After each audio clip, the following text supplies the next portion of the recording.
Recuerdo la primera vez que pinché en el Llevech, que casi no conocía a Ramón, y Ramón vino a buscarme.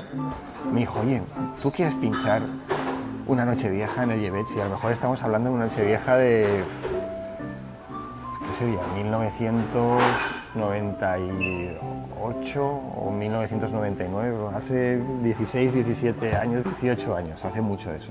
Entonces recuerdo esa noche como muy especial, pero después hubo una época que no coincidí mucho con Ramón y al cabo de un año fue como empezamos a trabajar mucho juntos. Entonces con Ramón ha habido momentos muy grandes dentro y fuera del Llevech, ¿no? En cada uno de los proyectos en los que Ramón ha ido contando conmigo, ¿no? Entonces es que yo no me puedo quedar con uno, ¿no? Pero cada vez que pinchaba en el Llevech disfrutaba mucho, me lo pasaba muy bien. Y lo mejor es algo que todos los que hemos pasado por el Llevech y hemos trabajado aquí lo decimos, pero es que lo mejor eran los cierres.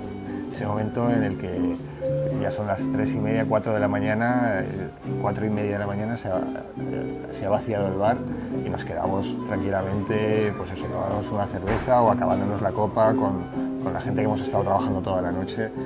Y yo quiero destacar que Ramón es el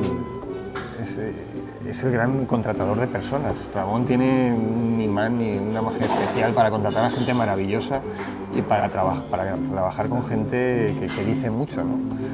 Y entonces, claro, esos finales de cada noche de trabajo en el Llevech eran maravillosos, porque estaban llenos de gente maravillosa que Ramón ha ido seleccionando a lo largo de todos los años, ¿no? Y es algo que mantiene constante, vamos, desde el principio. Siempre ha trabajado gente estupenda con Ramón, porque él es estupendo, claro.